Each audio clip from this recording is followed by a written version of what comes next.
16 सोमवार व्रत कथा। मृत्युलोक में भ्रमण करने की इच्छा करके एक समय श्री भूतनाथ भगवान महादेव जी माता पार्वती के साथ पधारे। वहां भ्रमण करते करते विदर्भ देशांतर्गत अमरावती नाम की अति रमणीक नगरी में पहुँचे। अमरावती नगरी अमरापुरी के सदृश सब प्रकार के सुखों से परिपूर्ण थी। उसमें वहाँ के महाराज का बनाया हुआ अति रमणीक शिव जी का मंदिर बना था। उसमें भगवान शंकर भगवती पार्वती के साथ निवास करने लगे। एक समय माता पार्वती भगवान भोलेनाथ को प्रसन्न देख के मनोविनोद करने की इच्छा से बोली, हे महाराज, आज तो हम दोनों चौसर खेलेंगे। शिव जी ने प्राण प्रिय की बात को मान लिया और चौसर खेलने लगे। उस समय इस स्थान पर मंदिर का पुजारी ब्रह्मांड मंदिर में पूजा करने को आया। माता जी ने ब्रह्मांड से प्रश्न किया कि पुजारी जी बताओ, इस बाजी में दोनों में किसकी जीत होगी। ब्रह्मांड बिना विचारे ही अति शीघ्र बोल उठा कि महादेव जी की जीत होगी। थोड़ी देर में बाजी समाप्त हो गई और पार्वती जी की विजय हुई। अब तो पार्वती जी ब्रह्मांड को झूठ बोलने के अपराध में श्राप देने को उघा। तब महादेव जी ने पार्वती जी को बहुत समझाया, परंतु उन्होंने ब्रह्मांड को कोढ़ी होने का श्राप दे दिया। कुछ समय बाद पार्वती जी के श्रापग्रस्त पुजारी के शरीर में कोढ़ पैदा हो गया। इस कारण पुजारी अनेक प्रकार से दुखी रहने लगा। इस तरह से कष्ट भोगते हुए जब बहुत दिन हो गए तो देवलोक की अप्सराएं शिव जी की पूजा करने उसी मंदिर में पधारी और पुजारी के कोढ़ के कष्ट को देख बड़े दया प्रभाव से उससे रोगी होने का कारण पूछने लगी। पुजारी ने निसंकोच सब बताया, सब बातें उनसे कह दी। वे अप्सराएं बोली, पुजारी, अब तुम अधिक दुखी मत होना, भगवान शिव जी तुम्हारे कष्ट को दूर कर देंगे। तुम सब बातों में श्रेष्ठ 16 सोमवार का व्रत भक्ति भाव से किया करो। पुजारी जी अप्सराओं से हाथ जोड़कर विनम्र भाव से 16 सोमवार व्रत की विधि पूछने लगा। अप्सराएं बोली, जिस दिन सोमवार हो उस दिन भक्ति के साथ व्रत करें। स्वच्छ वस्त्र पहनो। संध्या व उपासना के बाद आधा सैर गेहूं का आटा लें। उसके 3 अंग बनवाओ, तीन अंग बनाओ और घी, गुड़, दीप, नैवेद्य, पुंगफल, बेलपत्र, जनेऊ, जोड़ा, चंदन, अक्षत, पुष्प आदि के द्वारा प्रदोष काल में भगवान शंकर का विधि से पूजन करें। तत्पश्चात 3 अंगों में से एक शिव जी को अर्पण करें, बाकी 2 को शिव जी का प्रसाद समझकर उपस्थित जनों में बांट दें और आप भी प्रसाद पावें। इस विधि से 16 सोमवार व्रत करें। तत्पश्चात 17वें सोमवार के दिन पावसरे पवित्र गेहूं के आटे की बाटी बनवे, उसमें घी और गुड़ मिलाकर चूरमा बनवे और शिव जी को भोग लगावे, उपस्थित भक्तों में बांटे। इसके बाद आप सकुटुंब प्रसाद लें तो भगवान शिव जी की कृपा से उसके सभी मनोरथ पूर्ण हो जाते हैं। ऐसा कहकर अप्सराओं को चली गईं। ब्रह्मांड ने यथाविधि 16 सोमवार व्रत किए तथा भगवान शिव से रोग मुक्त होकर आनंद से रहने लगे। कुछ दिन बाद जब फिर शिव जी और पार्वती उस मंदिर में पधारे तब ब्राह्मण को निरोग देख पार्वती ने ब्राह्मण से रोग मुक्त होने का कारण पूछा तो ब्राह्मण ने 16 सोमवार व्रत की कथा कह सुनाई। तब पार्वती जी अति प्रसन्न हो ब्राह्मण से व्रत की विधि पूछकर स्वयं व्रत करने को तैयार हुई। व्रत करने के बाद उनकी मनोकामनाएं पूर्ण हुई तथा उनके रूठे पुत्र कार्तिकेय स्वयं माता के आज्ञाकारी हुए। परंतु कार्तिकेय जी को अपने ये विचार परिवर्तन का रहस्य जानने की इच्छा हुई और माता जी से बोले, हे माता जी, आपने ऐसा कौन सा उपाय किया जिससे मेरा मन आपकी ओर आकर्षित हुआ। तब पार्वती जी ने वही 16 सोमवार व्रत कथा सुनाई। स्वामी कार्तिकेय जी बोले कि इस व्रत को मैं भी करूँगा। मेरा प्रिय मित्र ब्राह्मण बहुत दुखी दिल से प्रदेश गया है, उसमें हमें उससे मिलने की बहुत इच्छा है। कार्तिकेय जी ने भी इस व्रत को किया और उनका प्रिय मित्र मिल गया। मित्र ने इस आकस्मिक मिलन का भेद कार्तिकेय जी से पूछा तो ये बोले, हे मित्र, हमने तुम्हारे मिलने की इच्छा करके 16 सोमवार का व्रत किया था। अब तो ब्राह्मण मित्र को भी विवाह की बड़ी इच्छा हुई। कार्तिकेय जी से व्रत की विधि पूछी और यथाविधि व्रत किया। व्रत के प्रभाव से जब वो किसी कार्यवश विदेश गया तो वहाँ राजा की लड़की का स्वयंवर था। ये प्रण किया था कि जिस राजकुमार के गले में सब प्रकार के श्रृंगारकृत हथनी माला डलेगी, मैं उसी के साथ अपनी प्यारी पुत्री का विवाह कर दूंगा। शिव जी की कृपा से ब्राह्मण भी स्वयंवर देखने की इच्छा राजसभा में गया और सभा में एक और बैठ गया। नियत समय पर हथनी आई और उसने जयमाला उस ब्राह्मण के गले में डाल दी। राजा ने अपनी प्रतिज्ञा के अनुसार बड़ी धूमधाम से कन्या का विवाह उस ब्राह्मण के साथ कर दिया। राजा ने ब्राह्मण को बहुत सा धन और सम्मान देकर संतुष्ट किया। ब्राह्मण सुंदर राजकन्या पाकर सुख से जीवन व्यतीत करने लगा। एक दिन राजकन्या ने अपने पति से प्रश्न किया, हे प्राणनाथ, आपने ऐसा कौन सा भारी पुण्य किया था जिसके प्रभाव से हथनी ने सब राजकुमारों को छोड़कर आपको वरण किया? ब्राह्मण बोला, हे प्राण प्रिय, मैंने अपने मित्र कार्तिकेय जी के कथा अनुसार 16 सोमवार का व्रत किया के प्रभाव से मुझे तुम जैसी पान पत्नी की प्राप्ति हुई है।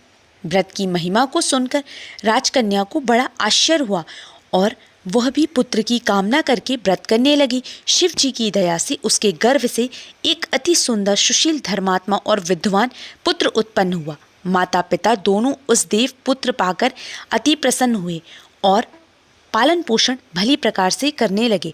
जब पुत्र समझदार हुआ तो एक दिन अपनी माता से प्रश्न किया, हे माँ, तुमने कौन सा ऐसा व्रत एवं तप किया जो मेरे जैसा पुत्र तुम्हारे गर्भ से उत्पन्न हुआ?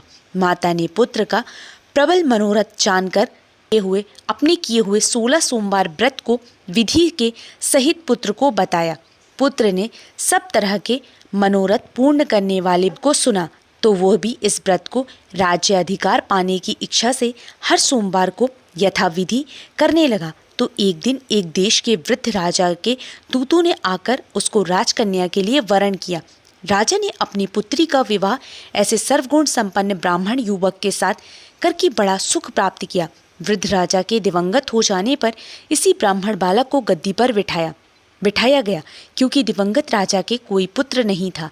राजा का उत्तराधिकारी होकर भी वो ब्राह्मण पुत्र अपने 16 सोमवार के व्रत को करता रहा। जब 17वां सोमवार आया तो विप्र सब पूजन सामग्री लेकर शिव पूजा के लिए 15 शिवालय में चलने को कहा, परंतु प्रियतमा ने उसकी आज्ञा की परवाह न की। 10 दासियों के द्वारा सब सामग्री शिवालय में भिजवा दी और खुद नहीं गई। जब राजा ने शिव जी का पूजन समाप्त किया तब एक आकाशवाणी राजा के प्रति हुई, हे राजा, अपनी इस रानी को राजमहल से निकाल दे, नहीं तो तेरा सर्वनाश कर देंगे। आकाशवाणी को सुनकर राजा के आश्चर्य का ठिकाना नहीं रहा और तत्काल ही मंत्रगण गृह में आकर सभा सदों को बुलाकर पूछने लगा, हे मंत्रियों, मुझे आज शिव जी की आकाशवाणी हुई है कि राजा, तू अपनी इस रानी को महल से निकाल दे, नहीं तो ये तेरा सर्वनाश कर देगी।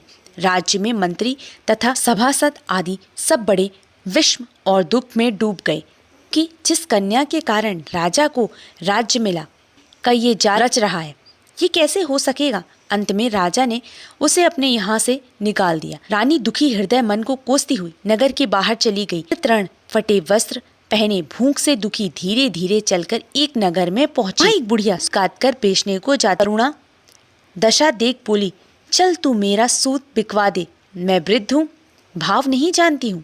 ऐसी बात बुढ़िया को सुन रानी बुढ़िया के सिर से सूत की गठरी उतार कर अपने सिर पर रख ली। थोड़ी देर बाद आंधी आई और बुढ़िया का सूत का पोटली के सहित उड़ गई और बेचारी बुढ़िया पछताई रह गई और रानी को अपने साथ से दूर रहने को कह दिया। थोड़ी देर बाद आंधी आई और बुढ़िया की सूत की पोटली उड़ गई। बेचारी बुढ़िया पछताती रह गई और रानी को अपने साथ से दूर रहने को कह दिया। अब रानी एक तेली के घर गई तो तेली के सब मटके शिवजी के प्रकोप के कारण उसी समय चटक गए। ऐसी दशा देख तेली ने रानी को अपने घर से निकाल दिया। इस प्रकार रानी अत्यंत दुख पाती हुई एक नदी के तट पर गई तो नदी का समस्त जल सूख गया। तत्पश्चात रानी एक वन में गई। वहां जाकर सरोवर में सीढ़ी से उतरकर पानी पीने को गई। उसके हाथ का स्पर्श होते ही सरोवर का नीलकमल के समान जल असंख्य कीड़मय होकर गंदा हो गया। रानी ने भाग्य पर दोष रोपण करते हुए उस जल को पी करके पेड़ की शीतल छाया में विश्राम करना चाहा तो वो रानी जिस पेड़ के नीचे जाती उस पेड़ के पत्ते तत्काल ही गिर जाते।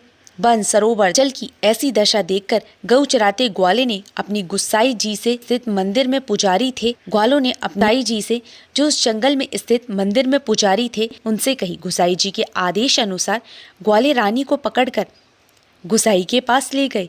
रानी की मुख कांति और शरीर शोभा देख गुसाई जान गया कि ये अवश्य ही कोई विधि की गति की मारी कुलीन स्त्री है। ऐसा सोचकर पुजारी जी ने रानी से कहा, पुत्री, मैं तुमको अपनी पुत्री के समान रखूंगा, तुम मेरे ही आश्रम में रहो। गुसाई के ऐसे वचन सुनकर रानी को धीरज हुआ और आश्रम में रहने लगी। परंतु आश्रम में रानी जो भोजन बनाती उसमें कीड़े पड़ जाते, जल भर के लाती उसमें कीड़े पड़ जाते। अब तो गुसाई जी भी दुखी हुए और रानी बोले, हे पुत्री, तुम्हारे ऊपर कौन से देवता का कोप है जिससे तुम्हारी ऐसी दशा हुई है। पुजारी की बात सुन रानी ने शिव जी महाराज के पूजन का बहिष्कार करने की कथा सुनाई तो पुजारी शिवजी महाराज की अनेक प्रकार से स्तुति करते हुए रानी से बोले, हे पुत्री, तुम सब मनोरथों को पूर्ण करने वाले 16 सोमवार व्रत को करो, उसके प्रभाव से अपने कष्ट से मुक्त हो सकोगी।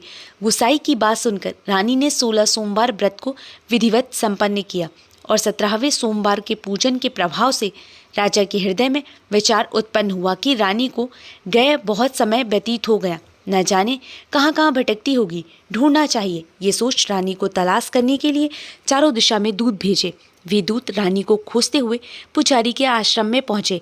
वहां रानी को पाकर पुजारी से रानी को मांगने लगे, परंतु पुजारी ने उन दूतों को मना कर दिया तो दूत चुपचाप लौट आए और आकर महाराज के सन्मुख रानी का पता बतलाया।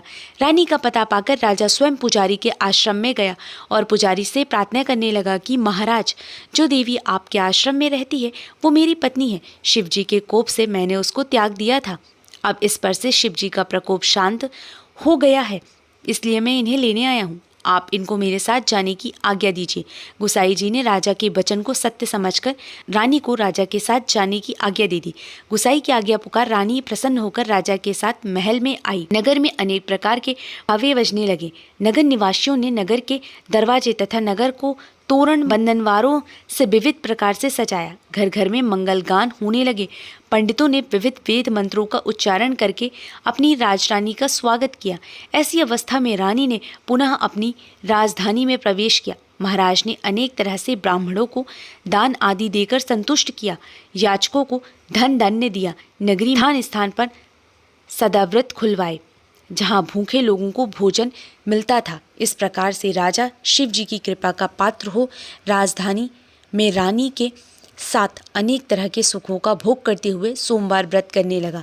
विधिवत शिव पूजन करते हुए इस लोक में अनेकानेक शुभों को भोगने के पश्चात शिवपुरी को पधारे। ऐसे ही जो मनुष्य मन, वचन और कर्म द्वारा भक्ति सहित 16 सोमवार का व्रत, पूजन इत्यादि विधिवत करता है वो इस लोक में समस्त सुखों को भोगकर अंत में शिवपुरी को प्राप्त होता है।